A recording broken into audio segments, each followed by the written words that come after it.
Hello, welcome to the Fairy Elephant Effect podcast, episode 11, The Weight of Expectation. I'm your host, Elysabeth Wolter, an EFT tapping specialist, a personal development coach, and a happy habits activator. I help people release internal blocks, shift limiting beliefs, and create lives filled with clarity, confidence, and emotional freedom.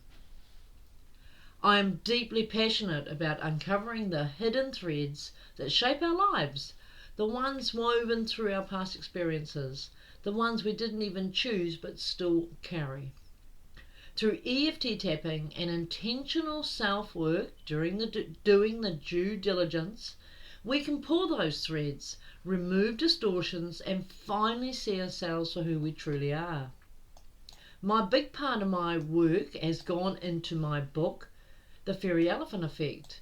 It's about the moments where other people's words, actions, and expectations got stitched into our identity, sometimes without us even realizing it. It is also from unfortunate events to a journey of breaking free and using tools like EFT tapping to dissolve those influences and stepping into the wholeness of who we're meant to be, because we have always been whole and complete. If you want to dive deeper into my work and community, check me out on Elysabeth Wolter Facebook, Lizzie's Insight Facebook, Insights Lizzie's, and my website www.lizziesinsights.co.nz. Where on those platforms I share insights, events, and also other ways that you can work with me. So let's bring us to today's topic, because today, the weight of our own expectations. Let's talk about expectations, particularly the ones we put on ourselves. Have you ever felt that no matter what you do, it's just not enough? Like you're constantly chasing some ideal version of yourself, yet the finish line keeps moving. Those expectations may be masked as motivation or self-discipline, but underneath, they often create a storm of negative internal noise. That internal noise is the voice that says you should be doing more, you're falling behind, you're not enough, that isn't perfect. This constant mental chatter fuels stress, self-doubt, and exhaustion. It keeps us from truly ever resting, celebrating our wins, or feeling peace inside. And here's the worst part.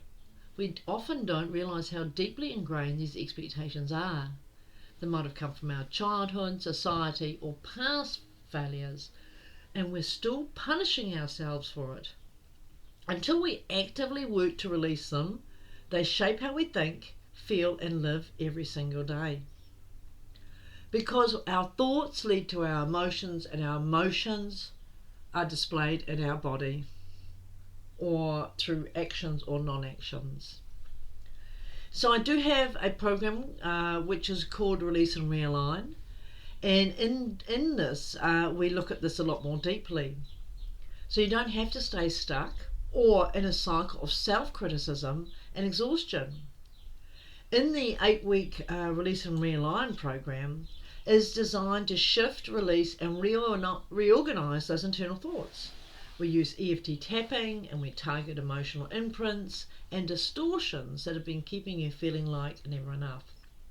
Week by week, remove layers of self-imposed pressure, allowing you to breathe, reset, and finally found your place.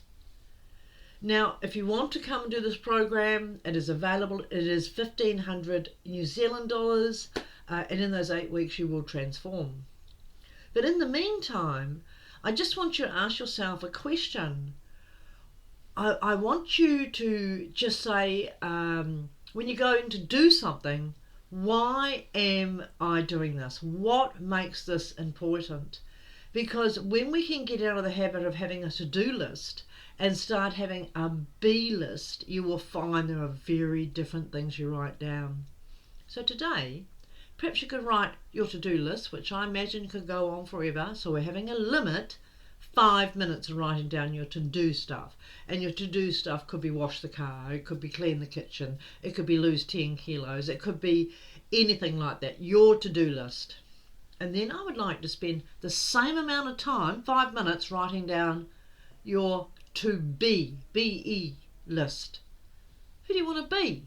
Kind, understanding, relaxed, motivated, successful. How does that look for you though? Success is different for everybody. And write down and see what is on the same list. And then when you've got the things on the same list, you might have 3 or 4 things that actually correspond with each other. And then I want you to ask yourself this question. How do I do this for the best possible way for me? Not anybody else, not your mother, not your father, not your brother, not your partner, not your boss, not your kids. And is this the absolute best thing I could do with my energy and time right now? So the list, to-do list, to-be list, what's crossing over on both of those lists, bring them together on one page, and then ask what is the best thing you could be doing with your time and energy now. And it's not about anybody else. I'm asking you to have a conversation with yourself, and the only person who's allowed to answer is yourself, without any influence, story, pressure from anybody else. We often have expectations of how life should look because somebody else has said, there's a picture, that's what happened for me, and I need to be doing that. And it's rubbish. Your life can only be lived by you, and you are the best one to determine how it's going to be.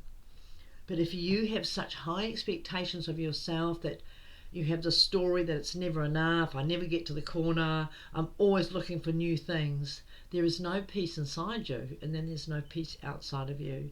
You are never giving yourself permission to say, I'm enough, it's okay, I've done my best today. I'm going to leave you with that thought. Don't forget, I love to hear your feedback. Thank you for joining me on the Fairy Elephant Effect podcast. I'm your host, Elysabeth Wolter, and bye for now.